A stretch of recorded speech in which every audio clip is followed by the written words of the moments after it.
Hello, and welcome once again. Hopefully, today's session is going to be productive, though I, I never make any promises. It was supposed to be, because it's Sunday, I did promise you this on Wednesday. It was supposed to be on this book. Honestly, I finished it. It wasn't bad, like it was entertaining.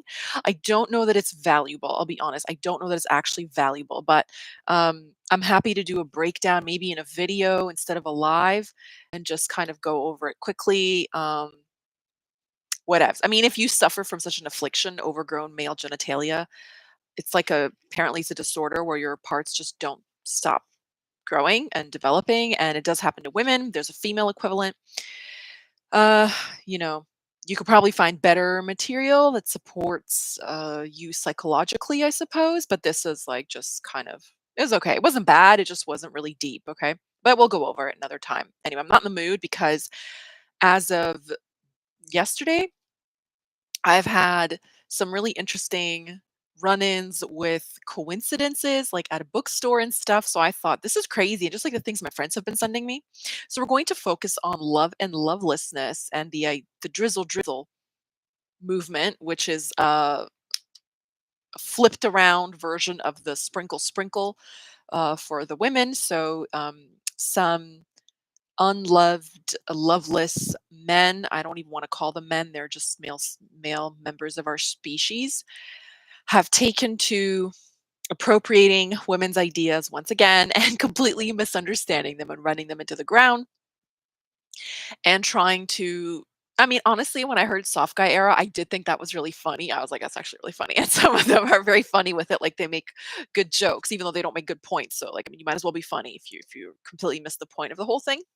But it brought me to think about love and lovelessness. And I was chatting with someone on Instagram, a friend of mine, viewer, and she said, "Oh, like she was at a bookstore and she took a picture of Sherry Argov's, but why they love." Okay, a friend of mine read this when we were 18, 19, sorry, 19, and she's had a pretty good life ever since. So I don't know what it did to her, but it worked out really well. So I decided to get this book during COVID because people were talking about it on TikTok. I'm like, I remember this from like way back when. Let me have a look at it. Let me flip through it. It's not a bad book. People are saying it's not a good book. I don't know what you expect. It depends on your expectation of what you're trying to get from a piece of work is. But honestly, if I had to put it in a few words, just be detached. That's it. Okay. So basically, it's just saying, men want women who don't center their world around them. They don't want to be the center of your world. You should have your own life, your own hobby, your own needs and wants. Don't be too interested in them, which I suppose would work in many ways. Like Shira Seven talks about that, but I would say like if you that would only apply if you're not involved with a healthy, mature individual, okay? Mature, emotionally intelligent people would never really fault you like for having feelings or caring about something, which is so crazy to say. So it goes to show the level of also I added two more titles to my Nostradamus collection. As you know, I love actually it includes the decade that we're in now, so I'm going to go through them as well in some videos. But anyway, I definitely had to get this book, Emotional Intelligence. I feel a lot of this is missing in the modern age when we discuss certain things. So, if you're with a healthy person who actually loves you, you don't have to play games, quote unquote, play games. The problem is, one side of humanity has not evolved to the level that the other side has. So we have a clear schism. Okay, we something's not working that should be working. So what do you do in the meantime? Okay, this book isn't bad, but it says, how do men manipulate a relationship to keep it casual? Do men deliberately push women's emotional buttons? How can she convince him commitment was his idea? How can she invite a personal proposal without saying a word? Let's just answer this in 2 seconds. How do men manipulate relationships to keep casual? They ruin your self esteem and they make you not trust your own inner workings. So, like we did the video on trust on Wednesday, literally, they will make you think what you want and desire is crazy. So, I was talking to someone this morning and they said, I've got to start asking up front if you're talking to other people because people are like, oh, we're just talking. What does it matter? But this is culture specific. This really depends, like, so if you're not from a culture where casual dating is the norm, that matters to you. You have a right to ask about it. So even if people don't agree, it doesn't really matter. It's not for you. So right from the beginning, if they can extract that insecurity from you, they're going to use it to control you. But if you say, actually, maybe it's an insecurity, maybe it's not, I don't know, but either way, it's what I am, it's who I am, and I'm not changing that. Then you free yourself from that. You also have to be a bit brave. Do they deliberately push emotional buttons? Absolutely. That's a form of control. Like they should all pretty much work for the CIA at this point. And how can she convince him that commitment was his idea? She's not supposed to. You're supposed to, if you're a truly loving person, you're supposed to find someone in life who aligns with you, who doesn't love you because they love you and, like obviously they love you because you're special, but not in that way that you're an exception. They should love you for love's sake because they are loving. It's in them to be loving. The idea that men are not inherently loving and commitment phobic and they hate romance and responsibilities and relationships is kind of the reason I think in large why they have gotten away with so much for the past few decades. Okay, there are parts of the world we have to have like a broad worldly intelligence. Fatherhood, being a husband, is a rite of passage. It's something men run into. They want to do it. They want to romance you. They want to impress you. They want to show off. The idea that they shouldn't and you're supposed to impress them and chase them or let them be lazy is wrong. Okay, that's why everyone's frustrated and nobody is happy. And the mark of narcissism or immaturity is to be perpetually frustrated with something outside of your control. You're just supposed to not let it ruin your inner peace and equilibrium. And how can she invite a personal proposal without saying a word? You're not supposed to. That's his job. Okay. If he's not doing it, he's really just, he doesn't care. He's not into you. And no matter how much someone likes you or even loves you, if they are not relationship minded, what does it matter? What does it matter? It's like trying to change their eye color using your words. You're going to be there till you die and it's never going to happen. So, if it's not in them to be loving and family oriented or whatever, relationship oriented, leave it. Move on, find someone else. And then they'll say, but then he'll never find anyone and he'll die alone. Reincarnate. You get it right the next time. Do it again. Okay. So, future books we're going to focus on, I actually forgot this was on my shelf since last year. My friend reminded me because she's just got back from church and she said there's like a devotional thing that they're doing. So, it's Woman Thou Art Loosed by T.D. Jakes. So, it's just basically what women in their single period could be doing to prepare for attracting a partner. And that also finds me to this find I found yesterday as well. I have a couple of Beyond Love. I'm a big fan of Beyond Love, and I have a couple of her books. It's called In the Meantime, Finding Yourself in the Love That You Want. All right, not bad. So we'll go over some of these principles, but ultimately, I want to talk about love and lovelessness in the modern age. So, D.H. Lawrence has this quote. He says, never go looking for love. Those who go looking for love make manifest their own lovelessness. So, the drizzle drizzle, aka dripple dripple, is basically the effect of lovelessness. It's like saying, you're not giving me something that I want, and I'm so hurt about it that I have to ridicule you instead of trying to understand you.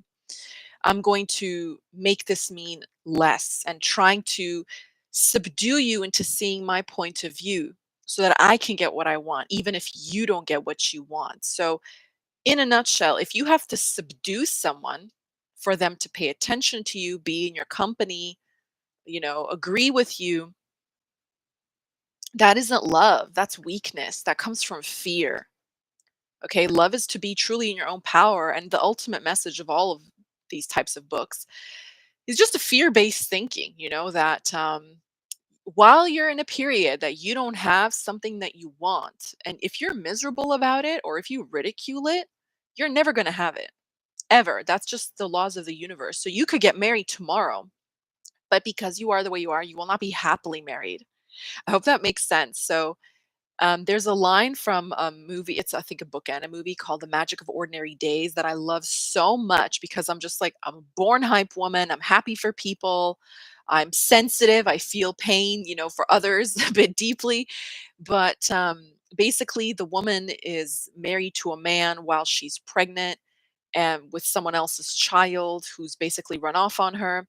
And she's really worried because he's a farmer. They're in this really small town, and she's like very much showing. And she goes, "Oh, like I'm so upset that everyone's gonna know.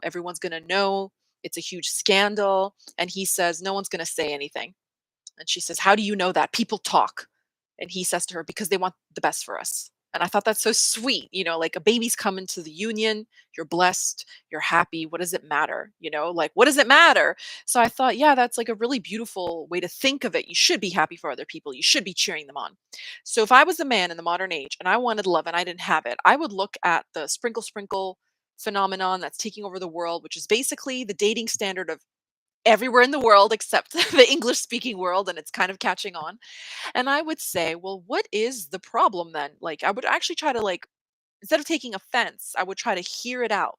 So you haven't been respected. There's a double burden that's in effect the world over. Women basically have two jobs. They have a job that pays, a job that doesn't. There was a thing on Reddit I just heard this morning. This man says he really wants to get back together with his wife because she was complaining about the workload of having a newborn. And he said, "Please don't complain. Like, you couldn't do this without me." And she said, "Okay." So she went to her parents' house. And because the default custody in their state is 50-50, he's absolutely drowning. He says he is drowning without the help of his wife, trying to care for their child and clean and cook and go to work. And he wants her back because he's just suffering. And she says, "Absolutely not. I have half the cooking to do, half the cleaning, half the bills. You eat all my money, you drain all my time." She said, "No, I'm good." So if you actually, instead of taking it personally, if you see, hey, you know what? That person did not have a functioning partner. I understand now. And you put yourself in their shoes and you come to that understanding. That's a beautiful thing. That's really what changes people. It's a form of alchemy. You change your outlook, you change your emotion, you change your view of the world will change. You don't go and tell your partner who left you for that very same reason and say, "You know what, this is too hard for me, take me back." That's not, no one's gonna, that's a crappy pitch. It's a shit pitch. Okay. It wouldn't work in business. It's not going to work in a personal relationship. So this is the root of this is lovelessness and deliberate misunderstanding. Deliberate misunderstanding. So someone was talking about the 4B movement and they said, what if men just left women alone? I don't know who it was on TikTok, and someone stitched it, went, yeah, that's the whole point. Like, I thought that's really cute, but I think we're better together. The thing is, you have to actually be willing to work together. Okay, so I've talked about this extensively before, so we're not going to keep getting into it. But lovelessness, understanding. So if you're looking for love, you also have to understand something really important. Most of the time, and this is how you know you're talking to a fear-based person versus a loving person, is that they're loving to everyone. Like that gentleman said in that film with Skeet Ulrich, aged like fine wine. My God. Never found him cute when he was younger in the 90s, but he's gorgeous. Like, he's perfect now. He's just getting better with every passing decade. But when he was like, they want what's best for us. You should want what's best for people. You should want them to be fulfilled and to be happy, whatever that is. So when you see people, I even see women. I saw someone's comment today in some woman's post, and she said, "My husband covers all the bills, plus he does the cooking and cleaning. I'm so happy." Blah blah blah. And they were like, "What about you? What about da, da, da, da?" You don't know the intricacies of their life. You don't know, what value she gives to him or whatever. But Shira Seven makes a really good point because she went to culinary school. So I always found it so funny that she said she didn't cook for her husband. She said that we can order, or he can cook, or sometimes I'll make stuff for my kids. And they're like, "Well, if you stay home all day, what do you do? Why don't you cook and clean when your husband's at work?" And she said, "It's not why he married me. He married me because he likes me. He loves me. He didn't marry me to cook and clean." And I thought, wow, I never really thought of it that way. So you have to want what's best for people, even if you don't understand that. So even if I don't really understand how that marriage functions or whatever, it's not my concern. They're happy as two pancakes. Let them be happy. Don't take it personally. Don't be mad. Like, kind of in this book, there's something I found really funny. Where did it go? The huge penis. Okay, so he talks quite a bit about persecution. There's little animated stickmen running away from, I think, like a pitchfork mob. And he keeps talking about persecution for being really hung. And I don't really understand, like, how that even makes sense. I'm not diminishing his pain or anything like that, but how would anyone even know unless you didn't tell them? So I don't get it. But so, in a sense, I can kind of equate this to really beautiful women. Like really beautiful women are something that men desire, men who desire women, obviously, and they can come on really strong, make them feel unsafe. Some see dealing with discrimination. There you go. It's a little mob, angry mob. Um, and I think, okay, and then maybe other women are in competition with them or they're jealous and something. So I think that's something that you can actually perceive and see. So that makes sense. Men want to use you, want to associate themselves with you. Maybe there's like a social currency to beauty, right? But how would someone even know unless you told them about your condition in this case? So I kind of found that so funny. That's like a feminine experience that's uniquely feminine. So I was like, okay, that's really, really interesting. But anyway, the point is, if you see something and it makes you feel a certain way that's less than pleasant, instead of attacking it and thinking that woman must be stupid, she must be shallow, she never developed a personality, she's vapid, she's this, she's that. Have you tried actually understanding them? Have you tried actually getting to know them? That's the whole thing. So, are you actually happy for other people? Because when I see a beautiful person, male or female, I think, subhanAllah, I'm like, look at God. Look at what God made us gorgeous. Like, it just makes me happy. It makes me happier. When I'm sitting, I'm having coffee, I see a gorgeous person. I'm like, I love it. I love it. When I see a nice outfit, I'm like, sometimes I stop in my tracks. I'm so pleased to see someone's incredible fashion sense. And I just say, fresh. Like that's so fresh. That just did something to my soul. You have to be generous with your heart. So if you're basically treating everything like a competition and tit for tat, you are so far removed from love. Okay, so this is basically the commentary on the dripple. But if you are single and wanting to get married and you're unhappy, it's possible, but it's not so likely that you will meet someone and be happy. It's only a matter of time before, as they say, the other shoe drops. And so the reason for that is you were not happy to begin with. So that circumstance won't really change much. You have to be happy and you have to be happy for other people. So one thing I never suffered from was watching other people get married and have babies. I just thought good for them. Because on some level, I don't know, I felt I had freedom and I could do a lot more in a certain way. And that was what was really important to me. So something that I find I'm fortunate in that I align myself with acquaintances, coworkers, friends, lovers who, enjoy their life, right? So that the relationship isn't like all consuming or something. And that's something I find is a common complaint. I feel like people maybe didn't spend enough time alone or didn't spend enough time cultivating what they enjoy. And then they will look at their single friends like they're lepers and it's like infectious. And when you get married, you can't be near each other. I find that really funny. But be happy for other people. So when other people get what you want, be joyful because you know what they say, if you're friends with four millionaires, tomorrow you're the fifth. So if you're friends with, and that's true, people who are friends with married people are more likely to get married, and people who are friends with single people are more likely to stay single or be unmarried. People who are friends with people with children, more likely to have them. Friends with people without children, more likely not to have them. So think of it that way. Celebrate each other's progress, okay? But across the board, now I know there's some burnout in terms of going to weddings and baby showers and all this stuff. And it's like no one celebrates your academic achievement or getting a house or moving or going on an adventure, but don't take it personally. You don't have to go all in. You don't have to go so hard next time, but lesson learned, don't take it personally. Just be happy for people.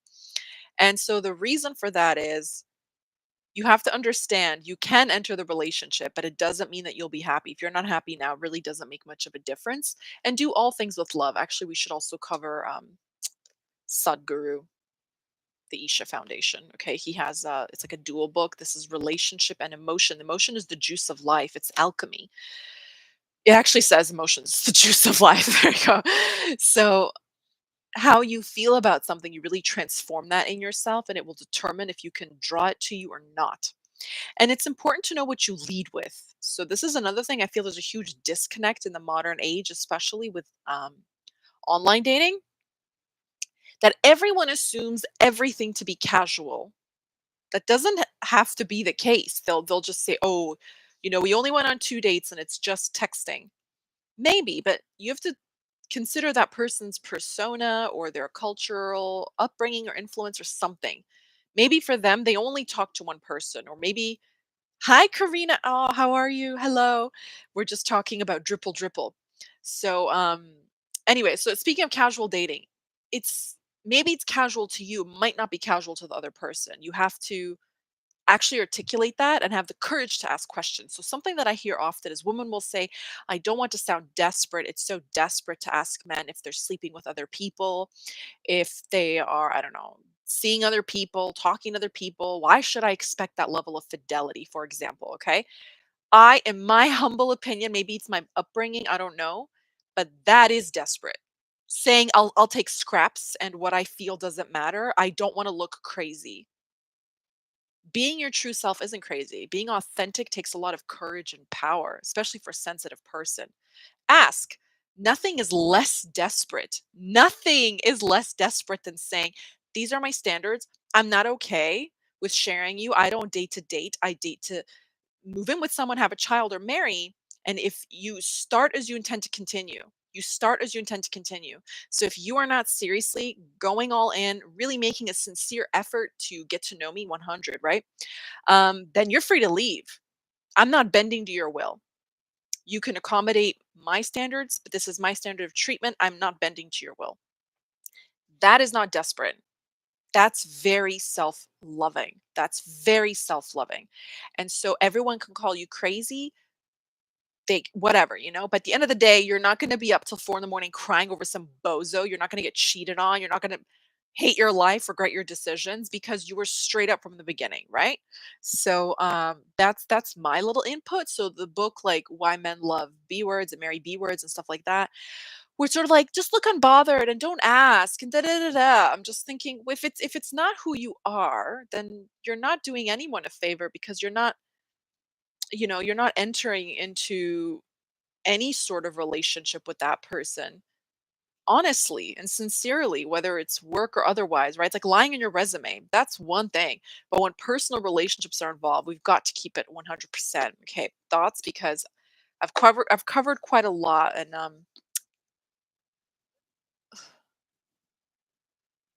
it's so hard not to be surprised with the things you hear sometimes. But how could you not?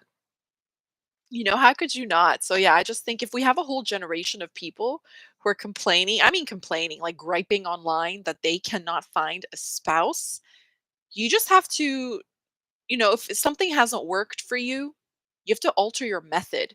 You have to change yourself.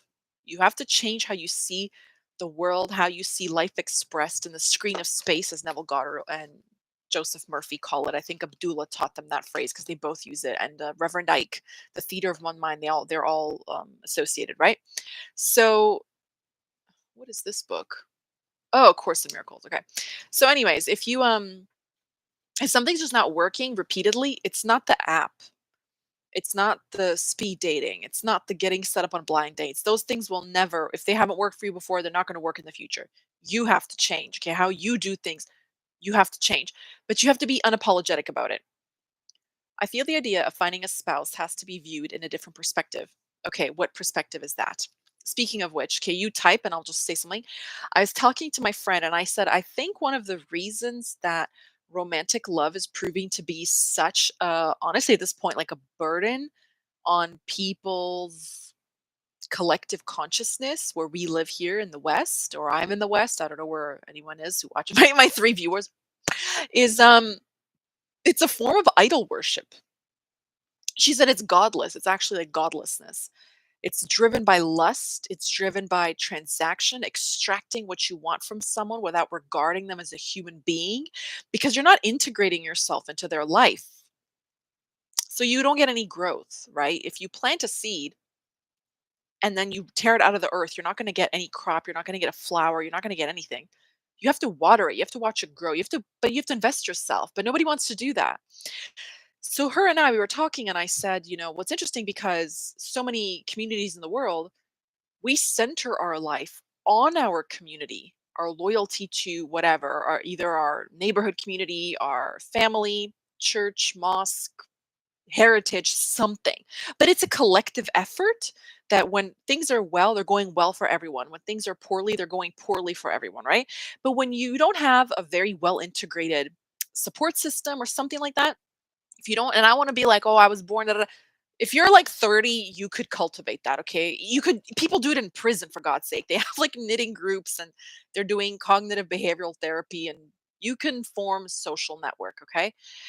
When you take your love and you're a generous individual, you spread your love around, you really do not over fixate on one individual to fulfill you. Not saying that it can't happen. I'm saying that's a beautiful thing and it should happen if that's your expectation. That's wonderful. But it's a form of like idol worship to think that romantic or sexually driven love is like the end all and be all. It's not. And it's funny because people who have just a lot going on, um, they just, I don't know, it's like it's energetic. They take that pressure off of just the one person, and then those are usually the people who are always in a relationship. They just like doesn't phase them. Okay, not look for a romantic love and someone to fulfill us or complete us. Women come from a place of neediness. Not until women stand on business. Thank you. Thank you. Stand on business. Men will start to change as well. It's a collective effort. Thank you so much. I've been in the trenches, Karina, since I was 16. I've been in the trenches refusing to go along. I don't care. When they're like, oh my God, Carrie Bradshaw. I was like, first of all, I don't resonate to Carrie Bradshaw. I think she's an idiot. I think she's emotionally mature. She's a narcissist. She's childish. When she doesn't get what she wants, she like throws a fit. Who in their right mind behaves that way? That is sick. Like you're a diseased individual. If I like the Mr. Big thing would never happen to me. Never. You get like 2 dates, you're like smirking and charming and that's all you have going for you? You don't have like a vision for your life, you don't have a plan? Cool. Go do it with someone else who lines up with you. I'm not about that. Like, you know what I mean? I'm out. She's so mature. It's disgusting.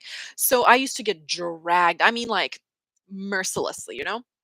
Like, I remember going into house parties when that was still a thing, and people would be like, "Don't even," like, across the kitchen, "Don't even waste your time talking to her. She's not going home with you." I'm like, "No, I'm not going home with anyone. I'll go on a date if you're cool on the phone, and maybe on the 5th date, I'll peck you on the cheek. Also, you have to pick me up and don't come empty-handed." And most people think that's crazy, you won't get anyone. I don't know what to tell you. You do. You absolutely do. So many men thrive on that. They love being useful. And what's more is it's like a sign, it's like a badge of honor to have a woman in their life, their true partner who's loyal, who they like, I don't want to say like they earn them, but they actually endeavored to impress them. Like you care for things more when you actually analyze them and you observe them and you know what I mean? So don't why? And it's not like I'm doing it to be difficult. It's just not in my nature. Because I remember in high school, if a guy didn't have a car and he wanted to hang out or something, first of all, I don't know what happened generationally, but even in high school, guys would never be like, "Oh, you live far away. This person's there. Just take the bus. She can get a cab. She can call someone else." I don't know, like, did gentlemanliness just disappear off the face of the earth? Because I remember 17-year-olds driving everyone home, like, making sure you were safe, texting you to see if you were okay. So I was actually telling someone, during a reading, I said, "You know what? I'm really surprised that you're telling me this 40-year-old did blah, blah, blah, blah, blah." I also have such a standard of how I move through the world that I do not assume by default everything is obviously sexual or flirting. I think that's crazy and diseased and very childish. Like it actually is. So basically when you come home from a date and the guy's like, "Hope you got home safe," like, "Thanks for tonight, take care," something like that, right? For someone to go, "He wants you, he's gonna bang you, that makes you uncomfortable, don't reply so he gets the message." Why? He should be concerned for your safety. He's a gentleman, or at least he's acting like a gentleman. So be a lady. If a man wants to be a gentleman, and treat a woman like a lady, she can be a lady and let him. All it shows is it's a mark of good character and decency. That's it. Now, if he is a perv or something, you can block them and ignore them. But to instantly assume that it's to get something is a bit wackadoodle. My daughter and her boyfriend are 18. He tells her he works for her to take Yeah, he'd take her on dates and take her shopping. It's a character trait. It is. I remember in high school there was this really cool kid, Dexter, and one day I had like I don't know cheerleading practice or something, and I went to this grocery store close to school because I was so hungry. I had to get like chips or whatever, and I saw him at the cash register, and I've never even been in that store. I was like, "Oh, I didn't know you had a job. Like, how long have you been here?" He's like, 2 weeks.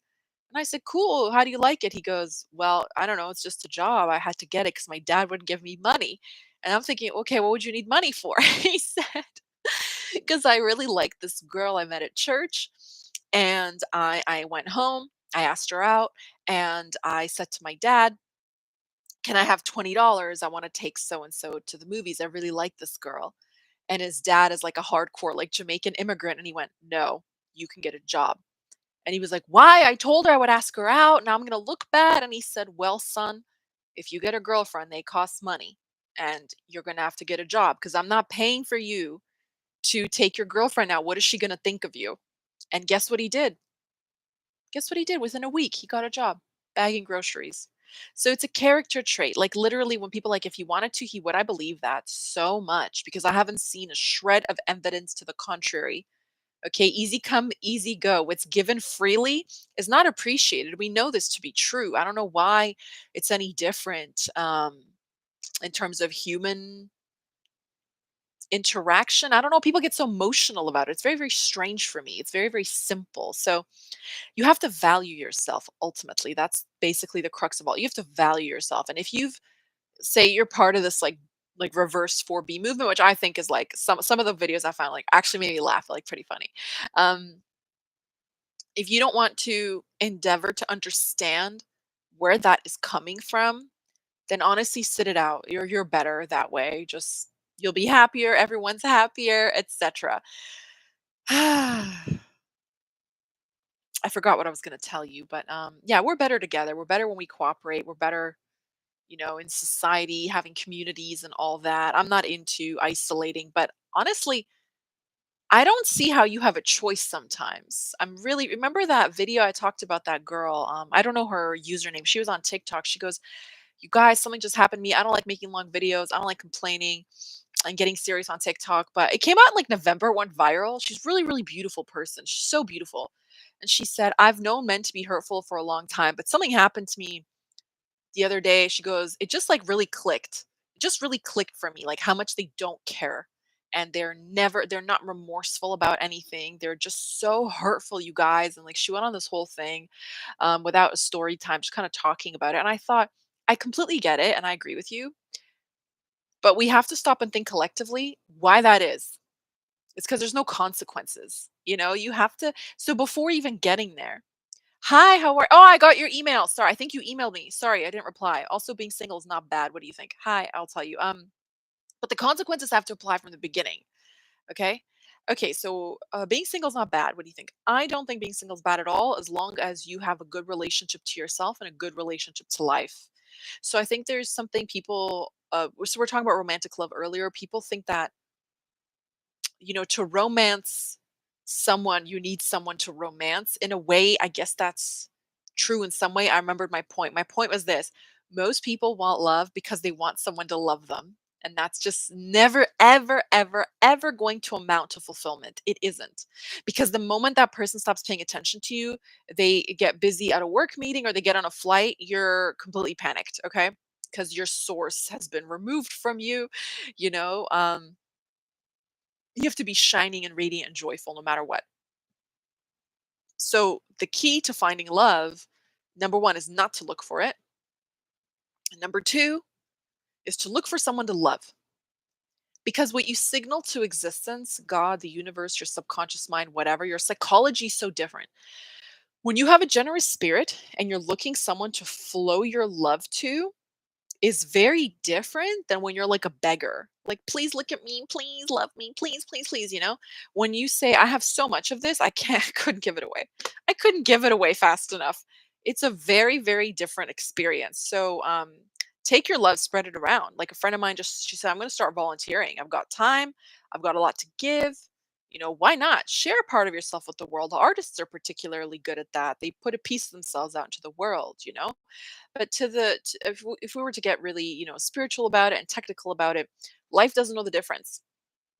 It doesn't know the difference when you're smiling at a cute dog walking down the street or when you're smiling at your lover. It just knows that you're smiling. It just knows that you're happy. So it's going to give you more reasons to smile and be happy. So take that, intensity and that pressure off yourself. And I'm not trying to sound, unfeeling or insensitive, but I really don't think most people love themselves enough to be in happy relationships. And most people don't even appreciate life enough to even attract that to begin with. I think that they're very closed off, they're too guarded, and it's like, okay, yes, things happen to all of us, but love has a specific flavoring that's empowered vulnerability. That's the only way I can kind of put it. It's not defensive, it's not guarded, it's not secretive, it's not suspicious. It's like high expectations, very low defenses. It's happy, it's playful. And yeah, you expect things to go well. So I think when you live your life to the fullest, you're never bored a minute. And then you basically meet the best people because, you have the similar outlook on life. It's not just like interest. That's why I find so boring. People are like, tell me about your hobbies. If you just observe the person, you'll get a feeling for their character. You'll know if they're a fun person. You don't need like a tell me, like a checklist. It sucks that I made a video about that, about modern dating. It's supposed to be fun. If it's not fun, then, and people will say, but it's only been 3 dates. How do you really know if they're the person?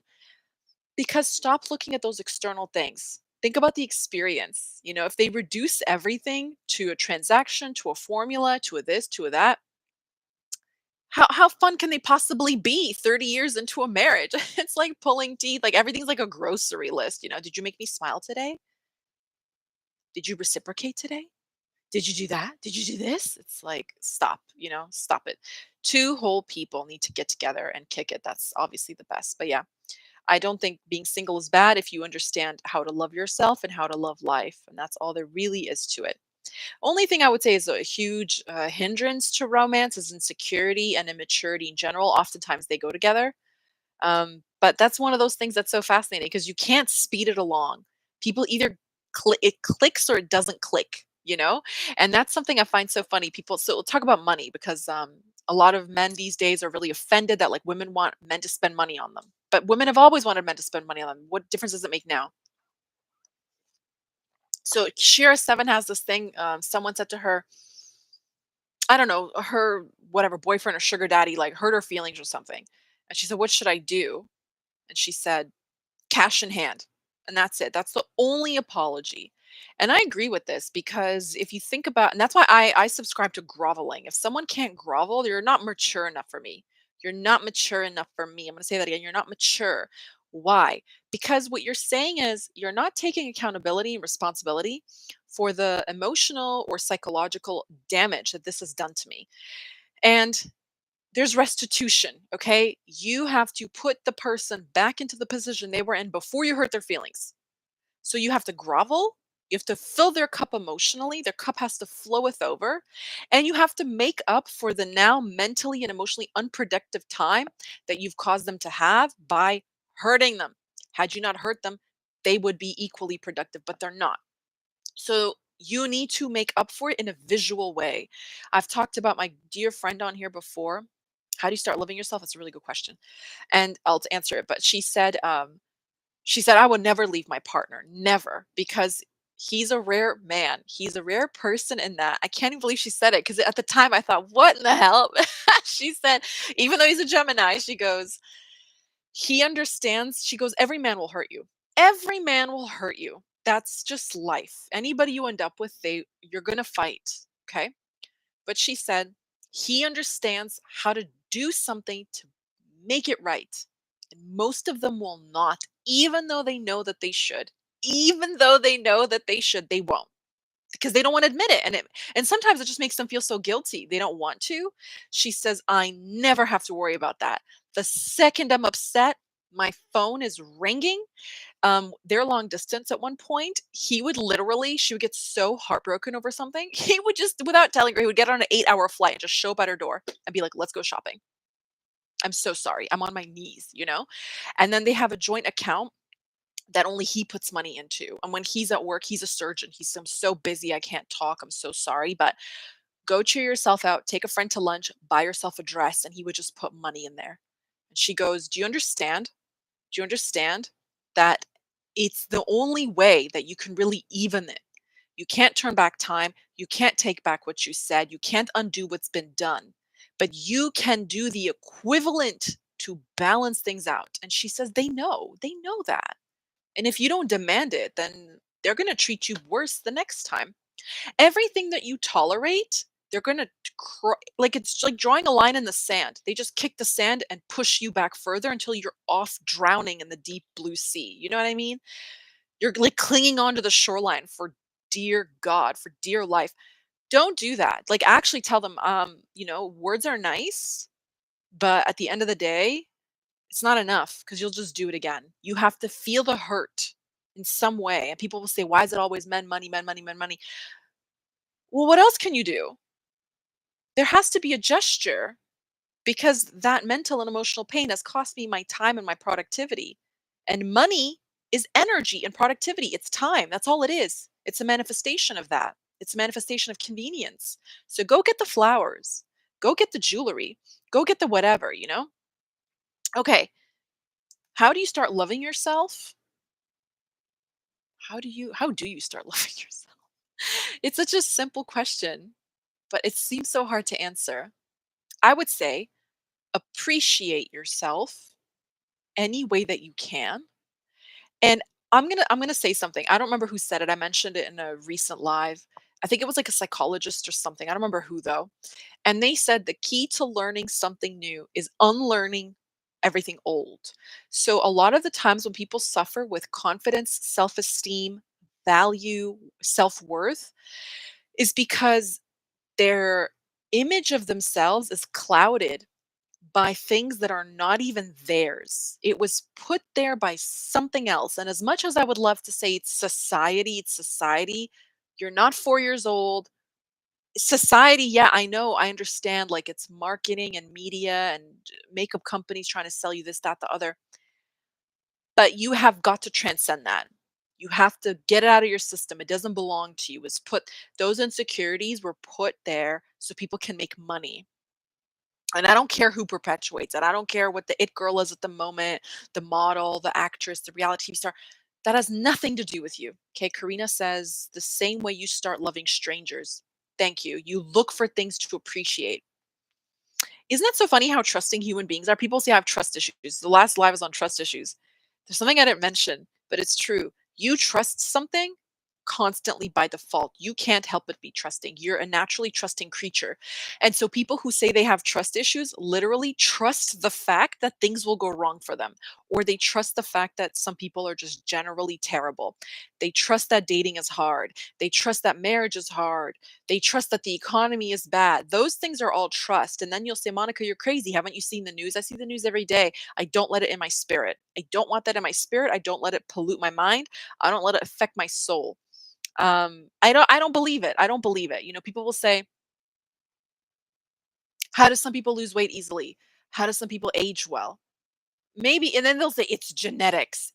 Maybe it's genetics, but in my opinion, from what I've seen in life, it's mind power. They do not let anything encroach upon their sense of self and their identity. So usually we trust all the time. Yeah, we trust all the time. You trust that things will go well for you, you trust that they won't. That's the only thing. So I would say oftentimes what happens is your trust has been broken by life in some measure, and you learn to devalue yourself over time. You gradually erode your own worthiness. So, something I really don't care for too much, though I understand in certain cases it's like obvious, but and I mean extreme cases because these days everything is full of psychobabble, like weak.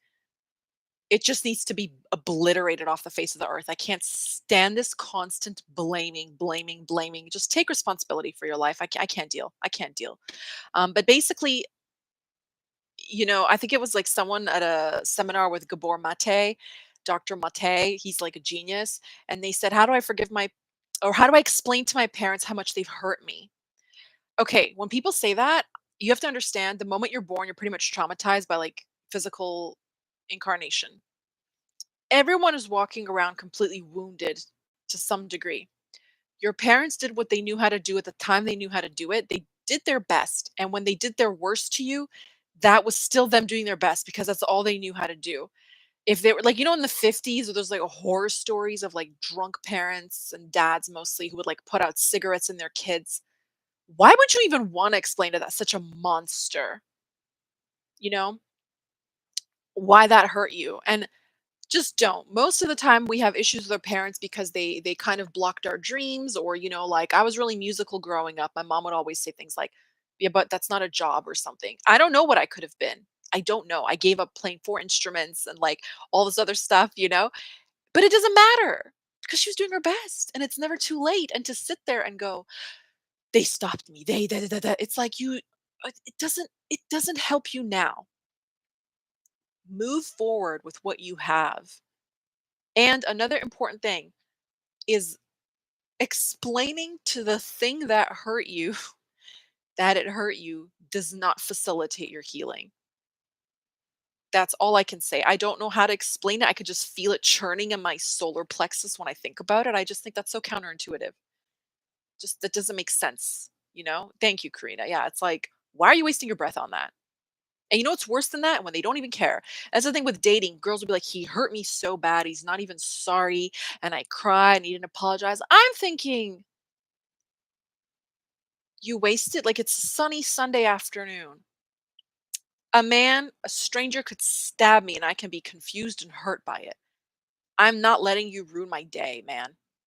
I'm not going down like that. Like, I have something in me that is indestructible to my core.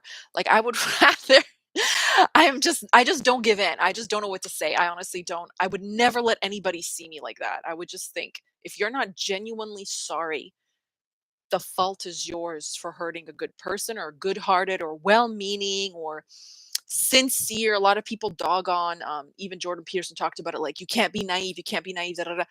It's like, well, you are where you are when you're there. What difference does it make? Just don't be so easily moved, I would say. But yeah, you said the same way as loving strangers. You just look for little things that you like. Maybe it's your height.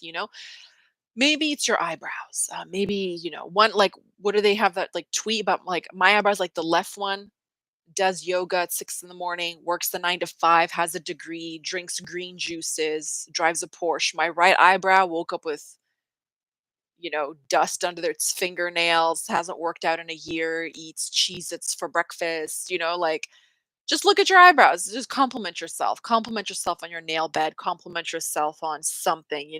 And most importantly, and most of the times when we think about self love, we think about comparing ourselves to other people or other circumstances. So this is why you'll see such a boom in celebrity culture and plastic surgery. Like, when the Kardashians had bigger features, then everybody went, and not everybody, a lot of people got surgery. Um, and they're comparing them. They feel attractive because they see somebody else doing it. I don't know, who cares? You should feel more attractive today than you felt yesterday. Look at how far you've come as an individual. Maybe, and one thing I will say honestly that it's very helpful for self-esteem is the acquisition of skill sets. When you see those people who I don't know what they call it, hyperfixation on TikTok. It's like they have some form of like ADHD or autism or something, but they have a good sense of humor. They're like, look at all the hobbies that I've had. And I'm like that. I'm just addicted to learning things. I'm addicted to hobbies. I in my 20s at one point I spoke 5 languages fluently. I That's all I did. My first paycheck out of university, I went down to this learning institute and just cut a check to learn freaking German, okay? Just fill your life with things. Learn to rotate a tire. Just find something online that interests you and do it. It can be free, it can be cheap. Get a book, like, learn how to knit. I took a knitting class in October, November of last year. Just like, it's really empowering when the human capacity to acquiesce to any circumstance is so vast, like so incredible what we tolerate. I remember reading books about concentration camp survivors, their sleeping conditions, like the cold, the diet, the bathing, the hard surfaces, using shoes for pillows if you were lucky, because they were not allowed in the sleeping quarters and the bunks. And how many of them said, It's a miracle, like, I didn't get super sick. They had sores on their body. They're like, "It's a miracle I didn't get an infection. It's a miracle." The human mind, the spirit is, like, unbreakable and undefeated in a lot of ways, you know? So and you should thank God every day you didn't live through something like that. But now if you can live through something so egregious to like just humanity in general, the opposite can also be true. You can expand your bandwidth to accept goodness to a massive degree. So if the world is willing to tolerate such heinous crimes and such deplorable lack like morally reprehensible behavior, there are lives out there and experiences in the world that are doing the opposite. And you should have to find you should figure out where you fit on that scale. Be delulu about yourself, be obsessed with yourself. Remember, embrace how different you are. I love my imperfections. To me, I am perfect. Amen. You should be. Leo said that. A Leo said that. Okay. No, but seriously, was that Oscar Wilde quote? He says,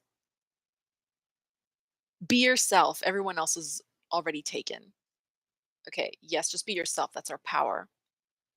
And you also said, how do you start loving yourself? You said, how do we step into our power? Okay, I think a lot of the times, because we live in a dualistic world, people think in order to be powerful or successful, you have to overcome something, suffer, struggle, achieve, dominate, coerce, control. You have to have an opponent.